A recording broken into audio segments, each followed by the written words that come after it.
Unit number 7 की glossary के साथ जी एक्सरसाइज को हम देख रहे हैं। ये ग्लॉसरी है जी।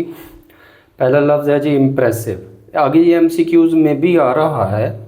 इम्प्रेसिव जो है बहुत इम्पॉर्टेंट है। रिमार्केबल, रिमार्केबल के अलावा अफेक्टिंग भी आया है, ठीक है। तो ये दो इसके सिनोनिम्स हैं। ज़रूरी नहीं है वो आपको ये सिनोनिम दे, कभी कभी अपनी तरफ से भी दे सकते हैं। अच्छा जी, फिर है जी हॉस्पिस। हॉस्पिस एन इन, यहाँ तक बस इतना जहन में रखें, एन इन सराय को कहते हैं। एम्बेलिश, ठीक है। डेकोरेट, ब्यूटीफाई, डेकोरेट ये भी आया है और ब्यूटीफाई भी दिया गया है। फ्लैम्बॉयंट, कलरफुल, ब्राइट, कलरफुल भी दे सकते हैं, ब्राइट भी दे सकते हैं। इंटीरियर, इनसाइड, इनसाइड अंदरूनी हिस्सा। Curved, imprinted. Adorned, decorated. Adorn सजाना, डेकोरेट सजाना और एम्बेलिश सजाना, ठीक है। तो ये भी इसका सिनोनिम है, ये भी है। Appoint, selected. अच्छा जी, कभी उन्होंने ऐसा भी किया, देखें, लेट्स एम्बेलिश आवर क्लासरूम, एक सेंटेंस में, लेकिन असल फोकस क्या है कि एम्बेलिश को उन्होंने अंडरलाइन कर दिया है। तो ये अंडरलाइन होगा और आपको ये दिया जाएगा, एक आपने चूज़ करना। इसी तरह देखें, interior of a room means, अंदरूनी, एक कमरे के अंदरूनी हिस्से का मतलब होता है इनसाइड, ठीक है। चाहे सेंटेंस में दे दें या चाहे अलहदा दे दें, हमारा फोकस जो है इन वर्ड्स पे होगा। एक्टिविटी है हमारी, circle the correct antonyms from the given choices of the underline words. Antonyms बताने हैं जी। अपोजिट, इम्प्रेसिव, ठीक है, सेंटेंस होगा और इम्प्रेसिव अंडरलाइन होगा। मुतासिर कुन, गैर मुतासिर कुन, अनइम्प्रेसिव, ठीक है। तो ये इसका अपोजिट है, लेकिन कभी वो ऐसा भी करते हैं कि सिनोनिम भी पूछ लेते हैं, तो फिर रिमार्केबल होगा। द लार्जेस्ट, सबसे बड़ा। अब इसका एंटोनिम या अपोजिट क्या होगा? सबसे छोटा, स्मॉलेस्ट। और अगर सिनोनिम पूछें तो ग्रेटेस्ट। अ हैवी, वजनी। अब इसका अपोजिट क्या होगा, एंटोनिम क्या होगा? हल्की, लाइट। द अपर, ऊपर वाला, ऊपर वाला। अब इसका अपोजिट क्या होगा? नीचे वाला, लोअर। और सिनोनिम पूछे तो हायर, ऊपर वाला। कवर्ड, ढके हुए, बगैर ढके हुए, एक्सपोज्ड। आगे बढ़ते हैं जी। ये देखें, ग्लॉसरी जो है, इसमें अभी हमने एक्टिविटी में पहले देखे हैं कि ये वर्ड्स थे और इनके हमने सिनोनिम देखे थे। लेकिन बहुत ज़्यादा कभी कभी ऐसा भी होता है कि आपकी ग्लॉसरी में से वर्ड्स दिए जाते हैं और कहा जाता है इनके सेंटेंसेस बनाएं, ठीक है जी। इम्प्रेसिव है, impressive. I have an impressive personality, मेरी एक शानदार शख्सियत है। उसके बाद है जी एम्बेलिश। एम्बेलिश का मतलब होता है सजाना। आपने कंप्रीहेंशन का क्वेश्चन 1 जो है वो तैयार किया हुआ है कि भाई ये सुल्तान अहमद मस्जिद आल्सो नोन एज ब्लू मस्जिद। तो इसका आंसर है सुल्तान अहमद मस्जिद is also known as blue मस्जिद because of the blue tiles that embellish its interior. तो ये क्वेश्चन 1 जो है यही आप लिख देंगे, आपका सेंटेंस कंसीडर किया जाएगा। फिर है जी फ्लैम्बॉयंट, भड़कीला, शोख। आई लाइक फ्लैम्बॉयंट क्लोथ्स, मुझे शौक या रंग बिरंगे कपड़े पसंद है, ठीक है। ये सेंटेंस बन गया। फिर है इंटीरियर, अंदरूनी हिस्सा। तो देखिए क्वेश्चन नंबर 1, फिर दोबारा क्वेश्चन नंबर 1 लिख दीजिएगा। सुल्तान अहमद मस्जिद is also known as blue मस्जिद because of the blue tiles that embellish its interior. अब इंटीरियर का लफ्ज़ भी इसमें है, तो इम्बेलिश और इंटीरियर ये आप क्वेश्चन 1 अगर लिख देंगे तो ये दोनों सेंटेंसेस कंसीडर किए जाएंगे। एडॉर्न्ड है जी, सजाना। आई अडॉर्न माई रूम येस्टरडे, मैंने कल अपना कमरा सजाया।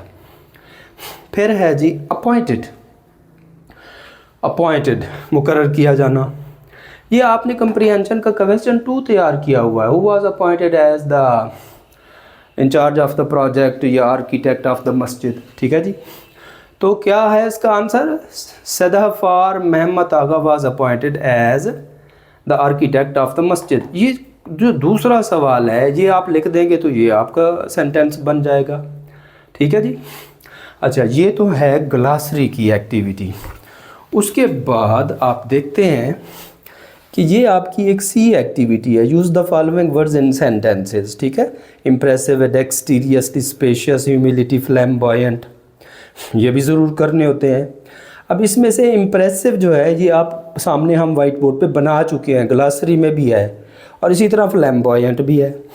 तो ये दोनों जो हैं ये तो रिपीट हो गए। अब हमने डेक्सटीरियसली, स्पेशियस और ह्यूमिलिटी का देखना है, ठीक है।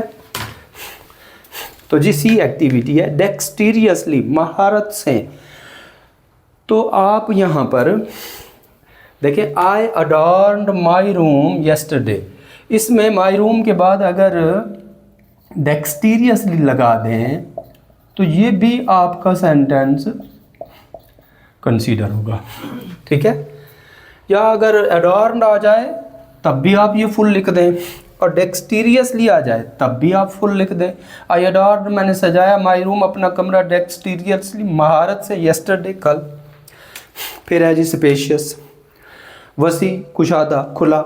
माई हाउस इज स्पेशियस, मेरा घर कुशादा है, वसी है। ह्यूमिलिटी, आजजी को कहते हैं, आजजी इनकसारी। आई लाइक ह्यूमिलिटी, मुझे आजजी पसंद है।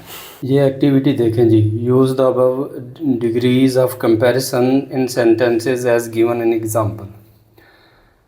इसमें सेकंड सेंटेंस को हम फोकस करते हैं। I came earlier than him, ठीक है। आई केम, मैं आया, अर्लियर, पहले, दैन हिम, उससे। दो के दरमियान चूँकि मवाजना है तो ये कंपैरेटिव डिग्री ऑफ एडजेक्टिव होती है। तो अर्लियर जो है ये कंपैरेटिव डिग्री ऑफ एडवर्ब है। तो देखिए ऑप्शन क्या दिए जा रहे हैं आपको, वर्ब है, नाउन है, एडजेक्टिव है या एडवर्ब है। तो अर्लियर ये एडवर्ब है। इस सेंटेंस में अर्लियर जो है ये एडवर्ब है। They came early this morning, early adverb है।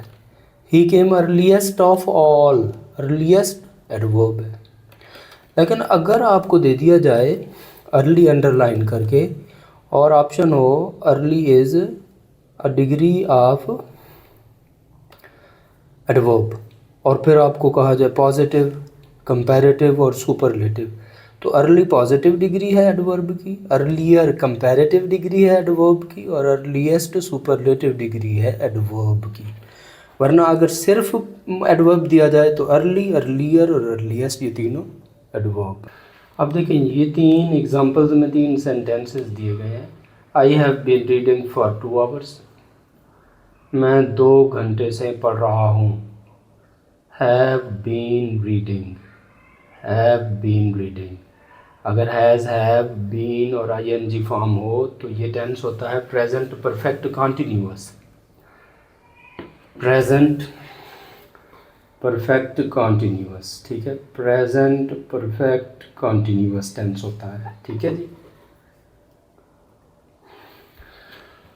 तो ये आ चुका है पहले, I have been reading for 2 hours, ये सेंटेंस दिया गया है और आपसे पूछा गया है इसका टेंस कौन सा है। तो नीचे आपको प्रेजेंट इंडेफिनिट, कॉन्टिन्यूअस, परफेक्ट और परफेक्ट कॉन्टिन्यूअस का ऑप्शन देंगे।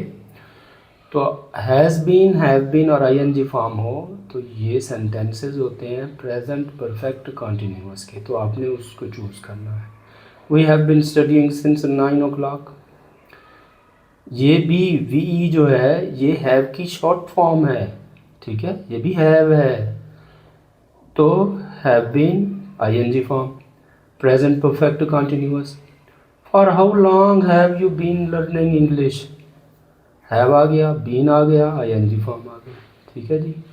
तो चाहे नेगेटिव हो, पॉजिटिव हो या इंट्रोगेटिव हो, अगर हैज़, हैव, बीन और आईएनजी फॉर्म होगी तो ये सेंटेंस होगा प्रेजेंट परफेक्ट कॉन्टिन्यूअस का।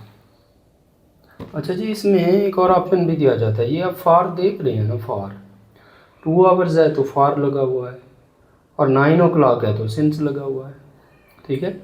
तो प्रेजेंट परफेक्ट कॉन्टिन्यूअस या पास्ट या फ्यूचर परफेक्ट कॉन्टिन्यूअस में फॉर और सिंस वाला ऑप्शन भी दिया जाता है। देखें जहाँ हमारे पास इतना वक्त आ जाए कि हम बता सकें कि मैं इतने घंटे से काम कर रहा हूँ, पीरियड आ जाए तो फॉर लगता है। और जहाँ हमें सिर्फ ये पता हो कि काम शुरू हुआ था किस वक्त, तो सिर्फ काम के शुरू होने का पता हो तो वहाँ सिंस लगता है, ठीक है। तो कभी कभी वो क्या करते हैं, I have been reading for को स्किप कर देते हैं, खाली जगह दे देते हैं, 2 आवर्स दे देंगे, नीचे 4 ऑप्शन दे देंगे, फॉर भी होगा, सिंस भी होगा, 2 कोई और प्रेपोजिशन होंगे। तो अगर 2 आवर्स या मुकर्रर वक्त दिया गया हो, इतने अरसे से काम जारी है, फिर फॉर लगेगा, और अगर काम के सिर्फ शुरू होने का इशारा होगा तो फिर सिंस लगेगा। ठीक है, इस तरह से भी ये एक्टिविटी आती है। जैसे कि देखें नेक्स्ट पेज पर है, डी एक्टिविटी है, पुट फॉर और सिंस इन द ब्लैंक्स। ये खाली जगह दी गई हैं, अब आपने फॉर या सिंस लगाना है। I have been studying 3 hours, अब मुकर्रर वक्त आ गया है कि 3 घंटों से काम कर रहा हूँ, तो फॉर लगेगा। ठीक है, I have been watching TV 7 PM, अब 7 बजे शाम 7 बजे से देख रहा हूँ। अब हमें ये नहीं पता कि देखते हुए कितनी देर हो गई है, तो चूँकि काम के ड्यूरेशन का पता नहीं है इसलिए सिंस लगेगा। तारा हैज़ंट बिन फीलिंग वेल 2 वीक्स, 2 हफ्तों से अच्छा महसूस नहीं कर रही है तारा, 2 हफ्ते। अब हमारे पास पीरियड आ गया तो फॉर लगेगा। तारा हैज़ंट बिन विजिटिंग अस मार्च से हमारे पास नहीं आ रही है, अब ये काम के शुरू होने का सिर्फ इशारा है तो सिंस आएगा। He has been playing football a long time, काफ़ी अरसे से, तो यहाँ भी फॉर लगेगा। He has been living in Bangkok, he left the school, जब से वो स्कूल छोड़ कर गया है, अब क्या पता कब से छोड़ कर गया है, तो सिंस लगेगा।